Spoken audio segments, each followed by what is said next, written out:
نحمده ونصلي ونسلم على رسوله الكريم أما بعد فقد قال الله تبارك وتعالى في القرآن المجيد أعوذ بالله من الشيطان الرجيم بسم الله الرحمن الرحيم ذلك الكتاب لا ريب فيه هدى للمتقين وقال النبي صلى الله عليه وسلم خيركم من تعلم القرآن وعلمه او كما قال عليه الصلاة والسلام۔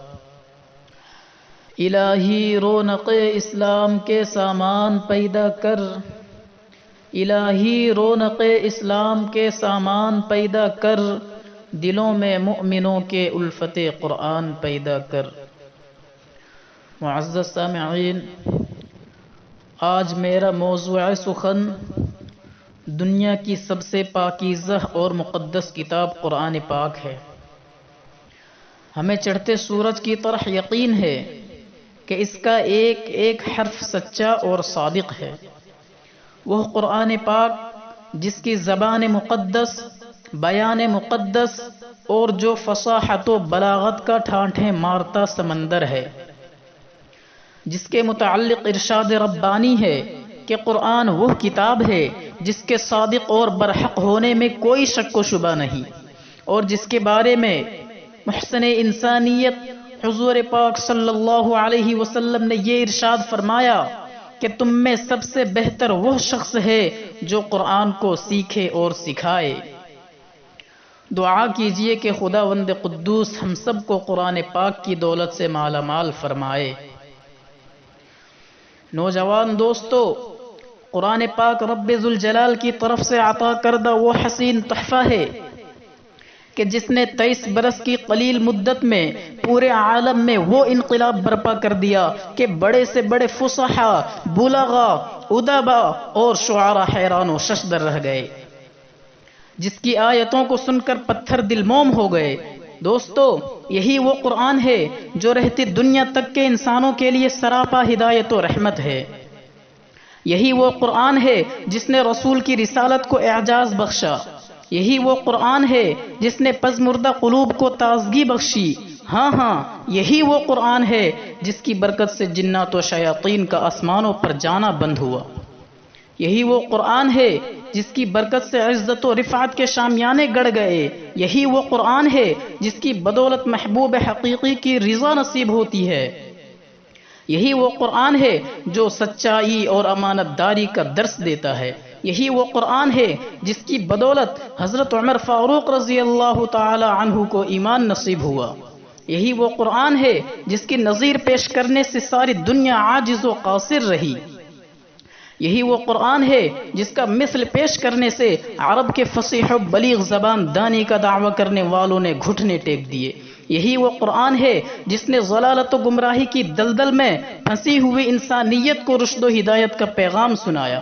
یہی وہ قرآن ہے جس کی حفاظت کا وعدہ خود خالق کائنات نے فرمایا۔ یہی وہ قرآن ہے جس کی تلاوت میں دلوں کے واسطے فرحت و بشاشت کا سامان ہے۔ یہی وہ قرآن ہے جس نے ذہنی قوتوں کو جیلا بخشا۔ ہاں، یہی وہ قرآن ہے جس کی برکت سے اجڑے چمن میں بہار پیدا ہوئی۔ محترم حضرات، آج کے اس نازک دور میں حفظ کلام پاک کو فضول سمجھا جاتا ہے، اس کے الفاظ رٹنے کو حماقت بتلایا جاتا ہے، اور کہا جاتا ہے کہ اس کا رٹنا اور بے سمجھے پڑھنا بے سود ہے۔ افسوس، صد افسوس، اس قرآن پاک کے بارے میں ہمارا یہ خیال کہ جس کے بارے میں شہنشاہ بطحہ، تاجدار مدینہ، احمد مجتبی محمد مصطفیٰ صلی اللہ علیہ وسلم نے ارشاد فرمایا کہ اقرأ وارتق ورتل كما كنت ترتل في الدنيا فإن منزلك عند آخر آية تقرأها۔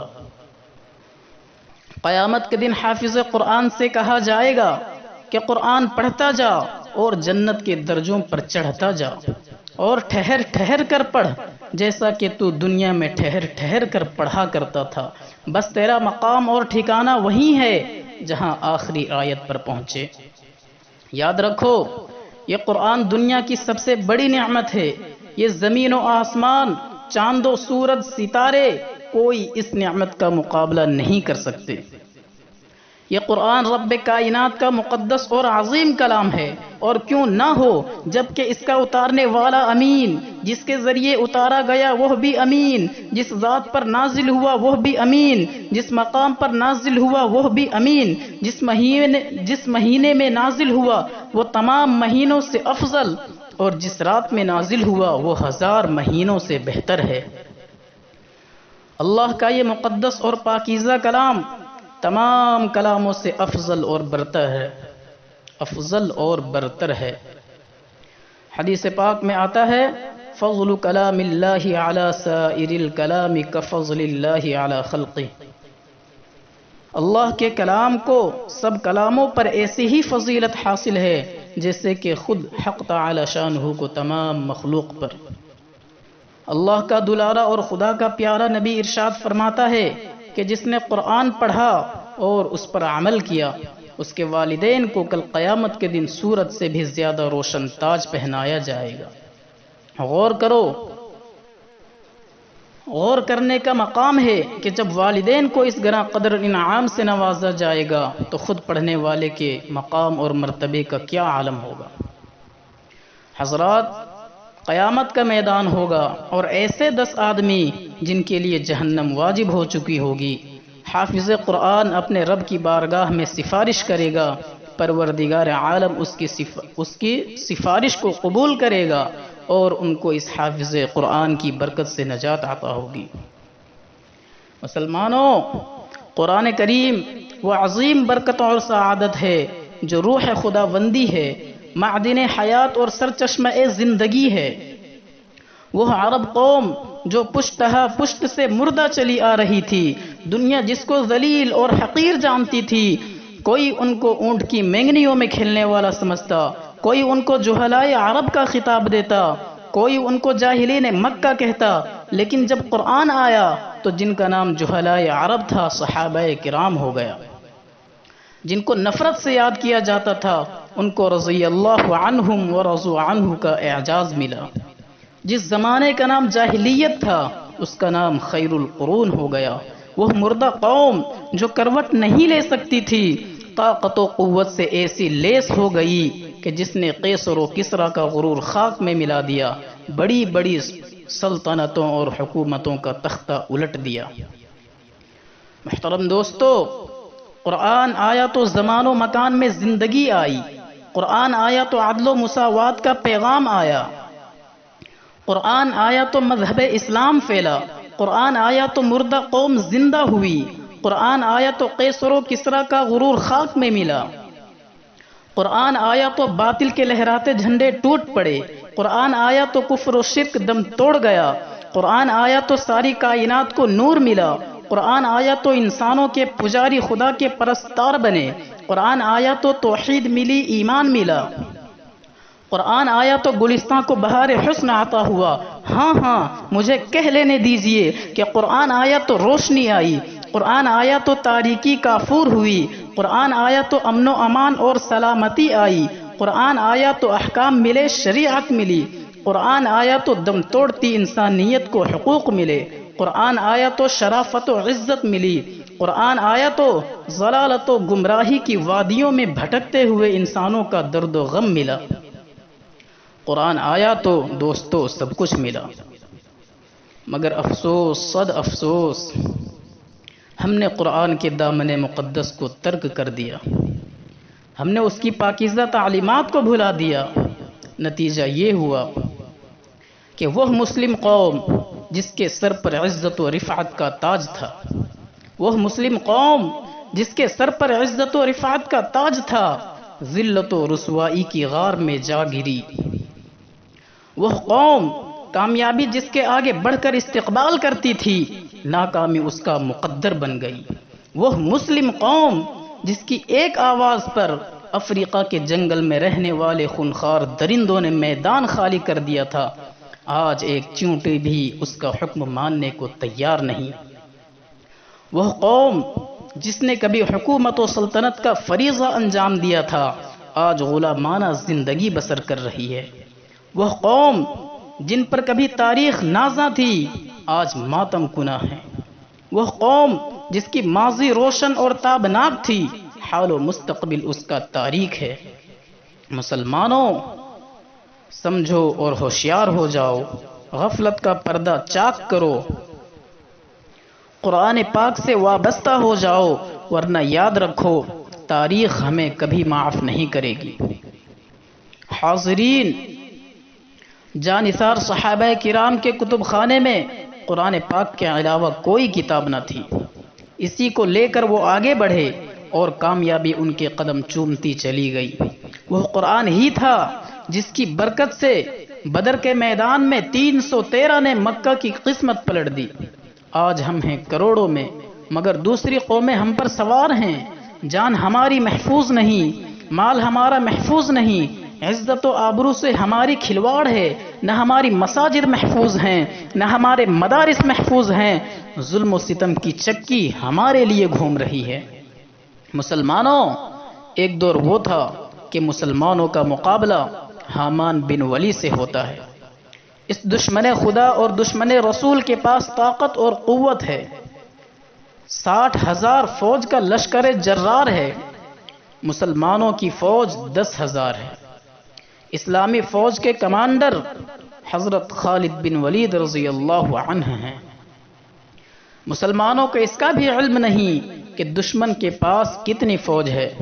مشورہ ہوتا ہے، حضرت خالد بن ولید سے کہا جاتا ہے کہ آپ 300 آدمی لے کر جائیں اور پتہ لگائیں کہ دشمن کی فوج کہاں ہے، اس کی تعداد کتنی ہے اور اس کے پاس سامان کیا ہے۔ صحابی رسول صلی اللہ علیہ وسلم کی ایمانی قوت دیکھیے، فرماتے ہیں کہ 300 کی ضرورت نہیں، میرے ساتھ صرف 30 آدمی کافی ہیں۔ صحابہ عرض کرتے ہیں کہ آپ کی قوت ایمانی آپ کو مبارک ہو، مگر یہ دنیا دارالاسباب ہے، 30 آدمی کچھ نہیں ہوتے، کم از کم 60 آدمی لے جاؤ۔ چنانچہ 30 آدمیوں کا اور اضافہ کر دیا گیا اور اسلامی فوج کا یہ مختصر سا قافلہ آگے بڑھا۔ چند میل کے فاصلے پر معلوم ہوتا ہے کہ وہاں دشمن کا لشکر ہے، اس کی تعداد 60,000 ہے۔ خالد بن ولید کی ایمانی حرارت جوش میں آئی، فرمایا کہ دشمن کا لشکر سامنے ہے، میری رائے ہے کہ ادھر منتظر صحابہ کرام کو اطلاع کی ضرورت نہیں، ان سے مقابلے کے لیے ہم کافی ہیں۔ سب نے یک زبان ہو کر کہا کہ ہمیں شوق شہادت ہے۔ جب شہادت سامنے ہے تو دشمن کی کثرت تعداد سے پرواہ کیا ہے۔ اسلامی فوج کا وہ مجاہد اعظم صف بناتا ہے، دوسری طرف 60,000 کا لشکر ہے۔ حامان بن ولی آگے بڑھتا ہے، کہتا ہے کہ ہم تو سمجھتے تھے مسلمان قوم بڑی سمجھدار ہے، لیکن معلوم ہوتا ہے کہ تم احمق ہو۔ 60,000 سے لڑنے کے لیے 60 آدمی لے کر آئے ہو۔ جاؤ، ہم تم پر رحم کھاتے ہیں اور 2 بورے کھجور اور چند اشرفیاں دے دیتے ہیں، کیوں اپنی جانوں پر ظلم کرنے آئے ہو، یہاں سے چلے جاؤ۔ دوستو، جگر پر ہاتھ رکھیے اور سنیے، حضرت خالد بن ولید رضی اللہ عنہ فرماتے ہیں، تو واعظ بن کر آیا ہے یا کمانڈر بن کر آیا ہے؟ تجھے شرم نہیں آتی؟ اپنی بزدلی کو وعظ کے پردے میں چھپاتا ہے، تم میں لڑنے کی طاقت و قوت نہیں ہے۔ حامان بن ولی اسلامی مجاہد کی اس للکار کو سن کر جوش میں آتا ہے، فوج کو حکم دیتا ہے کہ پکڑ لو ان 60 آدمیوں کو۔ چنانچہ 60,000 کا حملہ ہوتا ہے اور صحابہ کرام ان میں گھس جاتے ہیں۔ راوی کہتا ہے کہ رسول خدا صلی اللہ علیہ وسلم کے وہ جانباز سپاہی گھستے ہوئے تو نظر آئے، پھر پتہ نہیں کہ وہ کہاں ہیں، سوائے تلواروں کی چمک اور کھچا کھچ کے کچھ نظر نہ آتا تھا۔ صرف 3 گھنٹے میں جنگ کا فیصلہ ہو جاتا ہے۔ تاریخ شاہد ہے، زمین و آسمان گواہ ہیں کہ 60 نے 60,000 کا منہ پھیر دیا۔ حضرات، میں پوچھنا چاہتا ہوں کہ وہ کون سی چیز تھی جس نے صحابہ کرام میں یہ طاقت اور قوت پیدا کی؟ دوستو، یہی قرآن پاک تھا جس نے 1 کو 1000 پر بھاری کر دیا۔ اگر ہم ماضی کی طرح حال و مستقبل کو روشن اور تابناک بنانا چاہتے ہیں تو ہمیں قرآن پاک سے وابستہ ہونا ہوگا، اسے سینے سے لگانا ہوگا۔ اگر ہم چاہتے ہیں کہ دنیا کے ساتھ ساتھ ہماری آخرت بھی سنور جائے تو اس کی تعلیمات پر عمل کرنا ہوگا۔ خدا نہ خواستہ اگر ہم نے اپنے بچوں کو 2 پیسے کے لالچ میں دین سے دور رکھا اور ہماری نظر اخروی نعمتوں کے بجائے دنیاوی ڈگریوں پر رہی تو یاد رکھیے خدا کے یہاں جواب دینا ہوگا۔ مومن بنو اسلام کی پہچان بنو تم، مومن بنو اسلام کی پہچان بنو تم، قرآن پڑھو حافظ قرآن بنو تم۔ پھر دشمن اسلام کا سر اٹھنے لگا ہے، پھر دشمن اسلام کا سر اٹھنے لگا ہے، خالد بنو بوذر بنو سلمان بنو تم۔ وآخر دعوانا ان الحمد للہ رب العالمین۔